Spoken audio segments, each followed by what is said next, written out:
feel free, but it's just weird. तो hello दोस्तों, welcome to my थोड़ी सी productivity and थोड़ी सी कंफ्यूज लाइफ में। तो एग्ज़ाम से पहले मैं सोच रही थी कि जैसे ही एग्ज़ाम ख़त्म होता है मैं मस्त चिल करूँगी, रिलैक्स करूँगी, मूवीज़ देखूँगी। बट अब I am just over thinking every thing. I mean not over thinking, क्योंकि ओवर थिंकिंग तो मेरे से हो ही नहीं पाती। थोड़ी देर सोचती हूँ फिर डिस्ट्रैक्ट हो जाती हूँ। ओवर थिंकिंग करने में भी मैं डिस्ट्रैक्ट हो रही हूँ, आप बताओ। तो मैं बस थिंकिंग करती हूँ। आई मीन ओवर थिंकिंग वाली थिंकिंग नहीं, और ना ही नॉर्मल थिंकिंग वाली थिंकिंग। ओवर थिंकिंग और थिंकिंग के बीच वाली थिंकिंग, मिडिल थिंकिंग करती हूँ मैं। दैट्स गुड, मिडिल थिंकिंग मैं यही करती हूँ। तो मैं सोची थी मैं रिलैक्स करूँगी, बट वो हो नहीं पा रहा मेरे से। रिलैक्स भी करी तो गिल्ट फील हो रहा है। बट ये भी समझ नहीं आ रहा कि एग्जैक्टली मैं अभी पढ़ूँ तो पढ़ूँ क्या, और वो हैबिट कैसे बिल्ड करूँ ज़्यादा देर पढ़ने की। और मैं एक चीज़ दिखाती हूँ। हाँ, ये मैं क्यों खोल के रखी, मैं दिखाती हूँ। ये मैं CUET के लिए प्लान बना रही थी। बायोलॉजी में 13 चैप्टर्स है, फ़िज़िक्स में 14 है और 12 दिन बचा है। और मैं 5 तारीख को क्या पढ़ने वाली थी वो भी प्लान बना चुका था, पढ़ भी चुकी थी एक्चुअली। मैंने 6 का भी प्लान बना के रखा था। मैं दिखाती हूँ।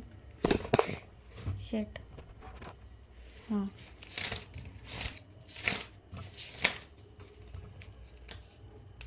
ये देखो। बायोलॉजी का अगला दिन का मैंने नहीं लिखा, इट्स ओके। बट फिज़िक्स का भी मैंने लिखा था। डे 1 मतलब ये नहीं पहला दिन, किसी भी दिन ये 2 चैप्टर, और ये किसी भी दिन 2 चैप्टर, ऐसा। लेकिन प्रॉब्लम ये है ना कि अब मैं CUET ही नहीं दे रही हूँ। मैंने क्विट कर दिया, क्योंकि वैसे भी मुझे जाना था नहीं कॉलेज में। और 20 तारीख से यकीन 2.0 स्टार्ट हो जाएगा वहाँ का क्लासेस। और 25 मई को मेरा CUET है, तो वो अगर पढ़ूँगी तो फिर इधर मेरा बैकलॉग्स लग जाएगा। और मैंने इस बार सोचा है एक भी बैकलॉग्स नहीं लगने दूँगी। हाँ, तो वापस आते हैं अपने स्टडी आवर पे कि उसको कैसे मैं बिल्ड करूँगी। हाँ, तो उसके लिए आई हैव एन आइडिया। क्यों ना कुछ अपने दिनों को प्रोडक्टिव बनाया जाए, क्यों ना कुछ अच्छा काम किया जाए, जो मैं काफ़ी दिनों से करना चाहती थी बट कर नहीं पा रही थी just because of NEET. But अब नीट ख़त्म हो गया एंड आई हैव 13 डेज़। तो इसको अच्छे से यूटिलाइज़ करते हैं, अच्छे चीज़ों में इसको यूटिलाइज़ करते हैं। मैं दिखाती हूँ। टंटना, देखो मुझे क्या मिला। मतलब मेरे बुक्स का कलेक्शन है, तो उसमें से मुझे एक ये बुक मिला। और मैंने यहाँ ऋषुदी इसलिए लिखा है बिकॉज़ मुझे ऋषुदी ने गिफ्ट दिया था बर्थडे पे। और सबसे अच्छी बात कि उनको मैंने ही कहा था मुझे ये बुक चाहिए गिफ्ट में। मतलब उन्होंने पूछा था कि क्या चाहिए, तो आई सेड कि मुझे बुक चाहिए, क्योंकि मुझे पढ़ना पसंद है, मज़ा आता है पढ़ने में। और कौन सा बुक चाहिए वो भी मैंने ही कहा था। मैं एक और चीज़ दिखाती हूँ। मैंने मूवीज़ का नाम, आई मीन ड्रामा का नाम लिख के रखा था कि मैं क्या देखूँगी। हाँ, तो मैं ये बुक पढ़ने का सोच रही। इसमें 101 एसेज है, आई मीन 101 चैप्टर्स है। तो मैं डेली कुछ कुछ चैप्टर्स पढ़ूँगी। एंड इस बुक का कहना ये है कि ये मेरी सोच बदल सकता है, जो कि मैं इतने सालों में नहीं कर पाई। ये 101 चैप्टर करके दिखाएगा।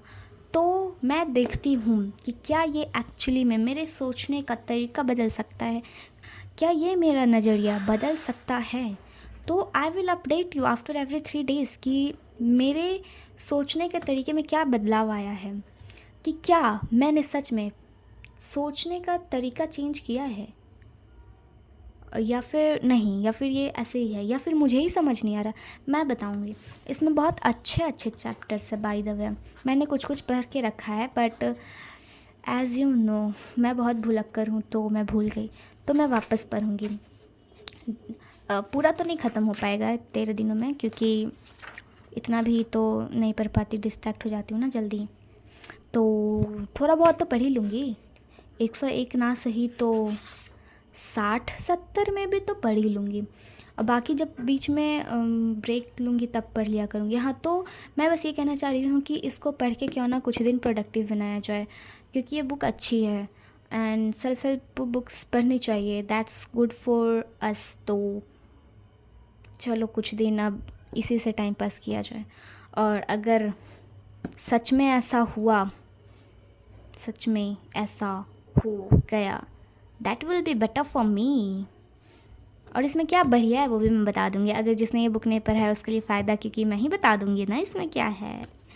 तो फिर मिलते हैं नेक्स्ट अपडेट के साथ, तब तक के लिए बाय बाय।